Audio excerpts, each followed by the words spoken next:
Good morning, everybody. So, how many of you have asked God this question, why?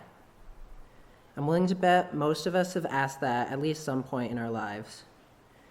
Maybe you've asked, why is this happening to me? Or why is that happening to someone else? Why did you do this? Why did you not do this? God, can you please just make everything make sense?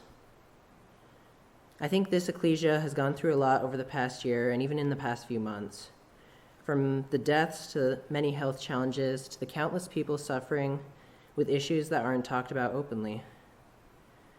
I have to believe we have all asked this question at least once in our lives.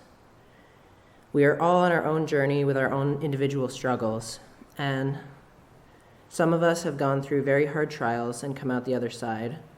Some of us may still be walking through the valley of the shadow of death, struggling to see any light.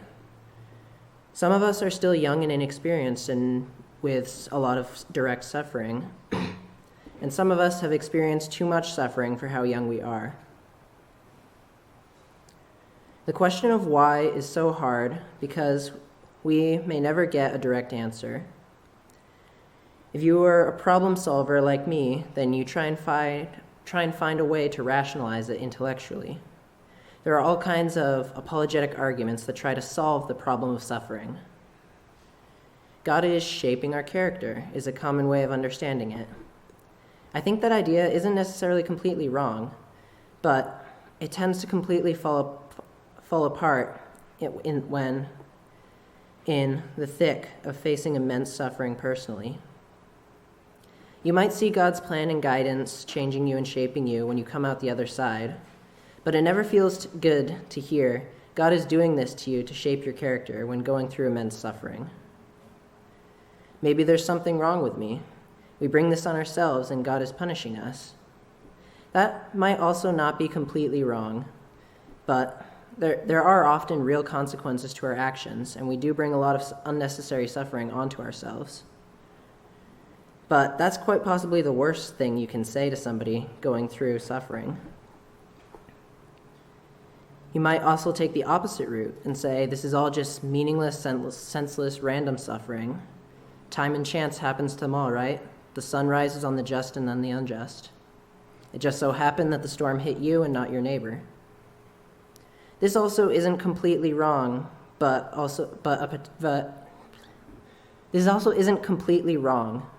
it is a potentially very dangerous way of thinking when facing hardships. All of these are different angles to approach the problem of evil. None of them are completely wrong, and they all have an element of truth and scriptural support behind them. There is an element of random chance as well as natural and divine consequences behind some suffering. And yes, if we let him, God can take these horrible things we go through and use them to transform us into better people. These are all reasonable, logical ways to look at different aspects of suffering if you don't take any one of them too far. But again, sometimes logic just isn't any good when faced with the brutal, merciless torment of suffering life will throw at us. Plus, if we look at the scriptures, I have yet to find a place where explaining it is shown to be a good way of dealing with suffering. So, what is God's answer to this? One of the most obvious places to start would be the book of Job. God's answer here is simultaneously the most frustrating and at the same time the most comforting answer I've ever read. When Job is at his lowest point, desperate and having nothing but his faith to hold on to, he essentially spends most of the book asking, begging, demanding why from God. So what is God's answer? Essentially, you can summarize it as this: you weren't here when I set this whole thing up. I know more than you. My first thought when I read this is an annoying answer. I want God to give us some kind of reasoning or view into his long-term plan or something that would make it all make sense. But he doesn't do that. Instead, we're called to just accept that he is great, he is good, and he knows more than us. And we have to trust him with that. In some sense, that is infuriating, but in another, it is comforting. We can reason and try to logically explain but that's the mistake Job's friends made. I highly doubt any of us will ever double down so hard on the "you are sinning" argument when trying to comfort somebody like Job's friends did. But we can all still make that mistake in our own smaller ways. Our apologetics is often, for example, a way to try and provide a quick, simple answer to the problem to prove to the skeptic that our faith is completely reasonable. But is that what God did? No. God was okay with not giving an answer to this. He simply says, "Trust me. I'm bigger than you can possibly imagine, and I have a plan for you." So, like it or not, that's God's answer to us.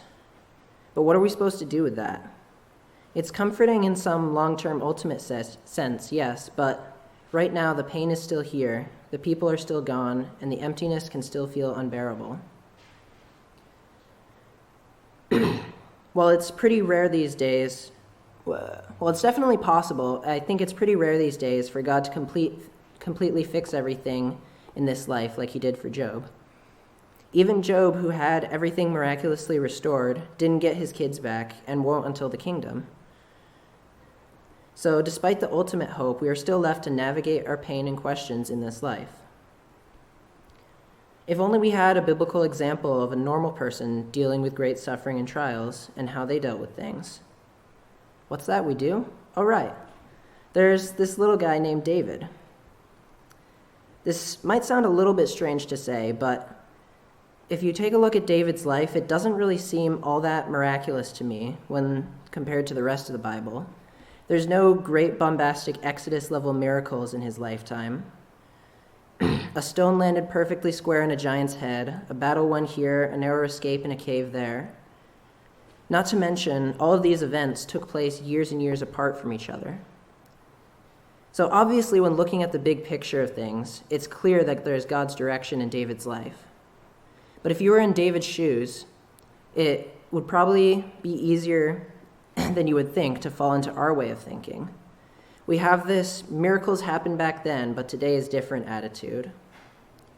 And a lot of the miracles David experienced were never out of the realm of possibility of just happy accidents or the skill of his own hand. He probably felt more normal than we give him credit for. And because of all that, I think David is one of the best examples for us to follow in our own life.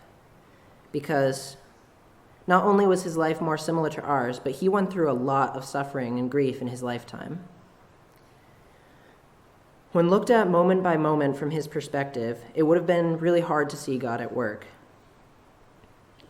So how does David, a man after God's own heart, handle suffering? If only we could get inside his mind and learn how he dealt with suffering. What's that we can? Oh, right. There's this little collection in the middle of our Bible called the Psalms. The Psalms give us a beautiful and deep insight into David's mind.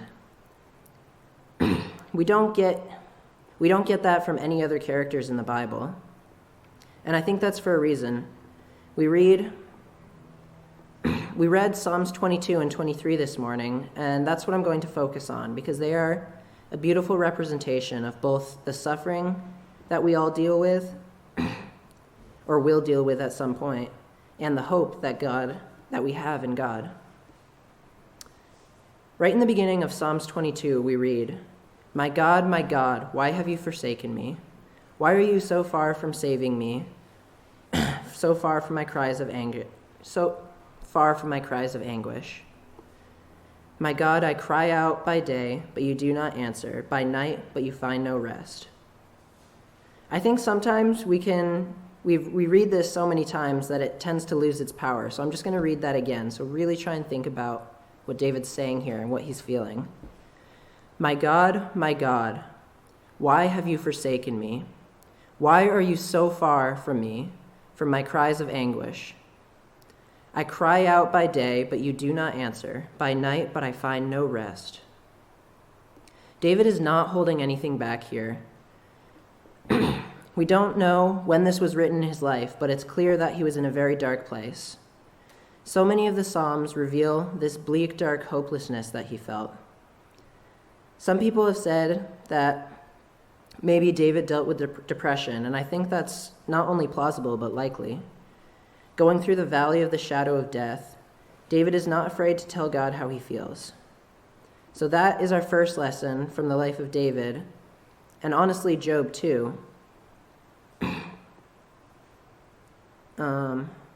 It's okay to air it all out for God. Sometimes things don't make sense and you need to cry out, "Why, God?" It's okay to wrestle with God, to beg for deliverance, to doubt, to wonder if God has abandoned you. Even Jesus expressed this exact same sentiment while on the cross, quoting directly from David here. If you need any more proof that it's okay, then there you have it. Jesus did it. Moving on to Psalms 23, we read a more hopeful psalm, likely written when he was in a better place, reflecting on how God has guided him through hard times. "The Lord is my shepherd, I lack nothing. He makes me lie down in green pastures. He leads me beside quiet waters." This is another lesson we can learn from David, because remember, in most of his life, most of his life and the ways he was delivered don't necessarily seem that miraculous from the outside. David recognized miracles in the little things, as well as the big. It would have been very easy to think that he was delivering himself in many of those situations. That rock struck the giant, I'm just that good at aiming. More battles won than King Saul, I'm just a master tactician and commander. Narrowly escaping Saul in the wilderness, I'm just good at hiding and living in the wilderness from my time as a shepherd. But no, David recognized that God was with him throughout all of it. He wasn't afraid to cry out when he felt abandoned, but he also thanked God when he was delivered. So while I was in New Jersey last Sunday, I heard a really awesome talk from Brother James Rubato about Psalms 23. So I'm just going to have to steal his point for you guys. In Psalm 23, we read, "He makes me lie down in green pastures." That's a pretty weird thing for David to say if you think about it though.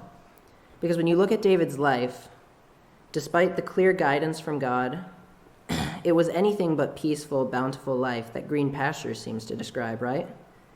He was constantly either on the run or fighting wars, always in danger and having to lean on God his whole life. So I have a video. I don't know if Phil can put that on the screen or if I have to hook up my computer or something. Yeah, here we go.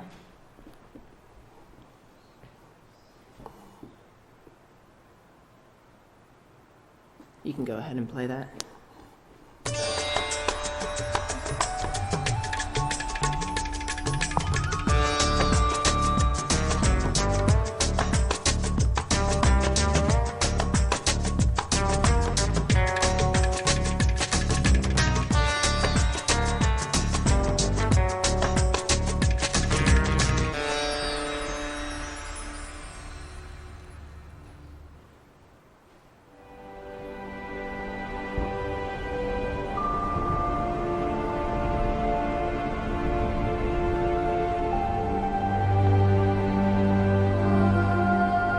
As part of the shepherd lesson, I did want to look at one thing in the wilderness that will maybe surprise you a bit. Believe it or not, this is called wilderness, midbar, but it's also called green pastures. Now, when you take a Westerner here the first time and you look at this, you find people say, well, I don't know that I can go there, because the Psalm 23, the Lord leads me into green pastures, has been pictured as belly-deep alfalfa. Well, you haven't seen any belly-deep alfalfa. And from biblical time to today, it's rare to see a flock in the farm country. There isn't a lot of farm country in this culture, and so farmers kept the shepherds out as much as they could. Maybe they would come in a little bit after the harvest to glean what was left, but you don't want sheep where you can farm. This is the land of the shepherd. Right on the hillside across from us, you can see those grazing trails, cut there by sheep maybe as long ago as Abraham's time. They're spaced so that an animal on one path and an animal on another can reach right to the middle between them. That determines the distance, so you can graze an entire hillside.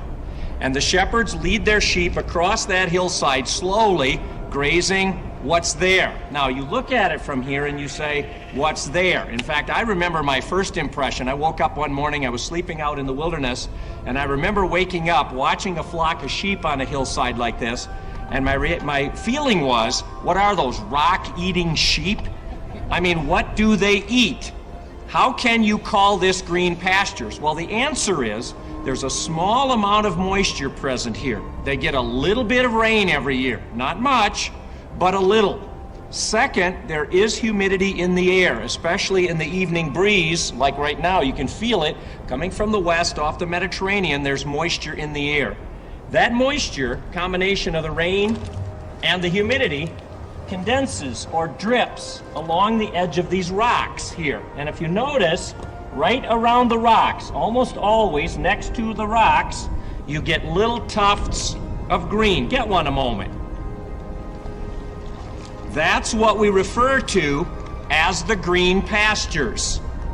So the shepherd looks for a hillside. That's exactly what she was doing. Look at that flock across from us there. Just stunning. Those two shepherd girls have found a hillside that either was exposed to the wind or had that small amount of rain. And they move that flock across the hillside, and it's one mouthful here, walk a step or two, another mouthful, another mouthful, another mouthful.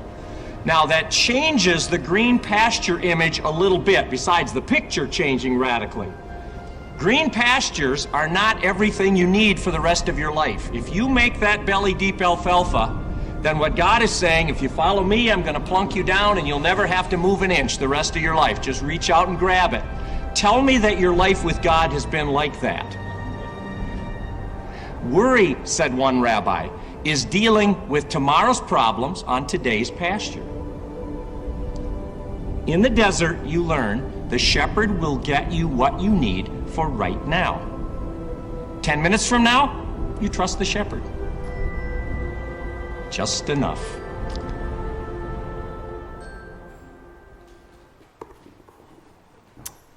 So, he makes me lie down in green pastures. Doesn't mean life is going to be easy or relaxing, or a thing we get to enjoy all the time. It means we will be guided through life and get just enough.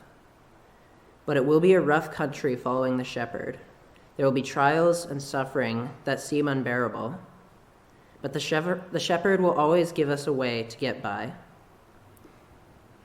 So, as we run this race through each of our individual trials, remember, it's not always going to make sense. It's not supposed to.